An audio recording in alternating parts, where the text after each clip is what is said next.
If your GE front load washer is not starting, displaying error codes, or failing to spin, the inverter might be the culprit.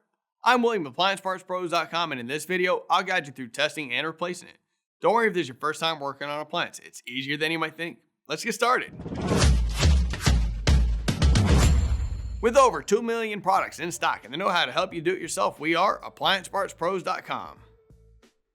For today's work, we'll need a multimeter, a Phillips screwdriver, a flathead screwdriver, and a pair of pliers. Also, please remember that safety comes first. Always disconnect your front load washer by unplugging it or turning the breaker off unless live voltage testing is necessary. Remove the screws securing the bottom access panel. Take the panel off and set it to the side. Locate the inverter wire connections at the front. Set the washer to a spin cycle. Grab your multimeter and set it to volts AC, indicated by a V with a squiggly line. Extreme care should always be taken to protect against electric shock, which could potentially result in serious injury. Do not test live voltage if you are uncomfortable using a multimeter around live electricity. Plug the power cord back in. Using the 3-wire connector, test from the blue wire to the red wire. If 120 volts is not present, the main control has failed. If voltage is present, continue troubleshooting. Cancel the wash cycle and wait for the door to unlock. Unplug the power cord. Remove the wires from the retainers on the base. Remove the screws securing the inverter to the base. Slide the inverter toward the back and lift it up. Using a flathead screwdriver, release the inverter cover from the inverter. Disconnect the motor harness from the inverter. Set your multimeter to resistance, or ohms, indicated by the upside down horseshoe symbol. Test the following wire pairs: blue wire to white wire, blue wire to red wire, white wire to red wire.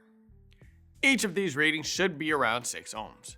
Next, test the 2 remaining wires. You should see a resistance reading of around 118 ohms.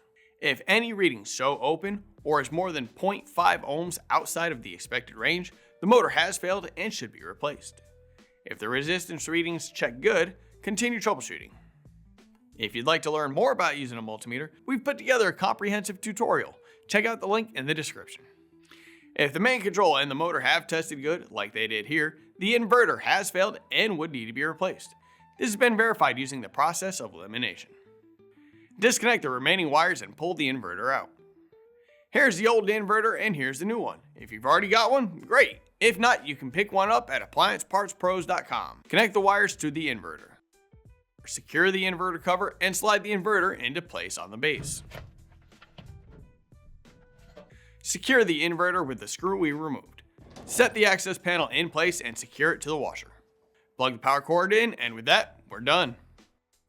Great job tackling the inverter issue on your GE washer. We'd love to hear about your experience. Feel free to share how your repair went in the comments below.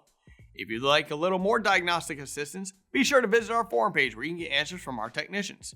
Links in the description. If you find you need a replacement part, just visit AppliancePartsPros.com with your model number and we'll get it to you in no time. Most orders arrive within a couple of days. Thanks for letting us be a part of your repair journey, and we look forward to seeing you in our next video.